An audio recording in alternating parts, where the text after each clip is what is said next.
দেখুন বন্ধুরা, সকাল সকাল চলে এলাম আখের জমিতে। দেখুন প্রকৃতির কি অপরূপ সৃষ্টি। দেখুন প্রতিটা আখ, প্রতিটা আখ একটি সমান দূরত্বে আহ, রোপণ করা হয়েছে এবং কীভাবে দাঁড়িয়ে আছে দেখুন। এত সুন্দর আখ, দেখুন এত সুন্দর আখ প্রকৃতি যা সৃষ্টি করতে পারে আজ পর্যন্ত মানুষ সেটা পারে না। দেখুন আখগুলোকে সঠিকভাবে দাঁড় করার জন্য এই দেখুন কীভাবে কীভাবে তার দিয়ে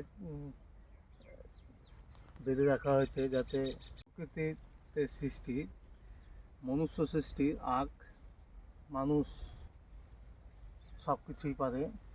দেখুন প্রকৃতির যে সবুজ ভূমি, সেখানে কীভাবে দাঁড় করিয়ে সৃষ্টি করেছে বা রোপণ করেছে আখ।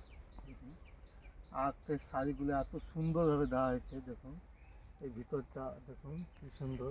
দেখুন আখগুলো যাতে ঝড়ে কিংবা বাতাসে না পড়ে যায় সেই জন্য এই দেখুন তার তার দিয়ে সেটাকে বেঁধে দেওয়া হয়েছে। এবং এই দেখুন বাঁশের খুঁটি। জীবনানন্দ দাশের অনেক কবিতায় প্রকৃতির যে রূপ সেগুলো ফুটিয়ে তোলা হয়েছে। দেখুন আখের জমি, দেখুন এত সুন্দর আখ। ইচ্ছে তো করছে একটি আখ পেতে খায়, কিন্তু উপায় নেই। যা প্রকৃতির অবস্থা, প্রকৃতির খামখেয়ালি, রাত থেকেই শুরু হচ্ছে কুয়াশা পড়া। দেখুন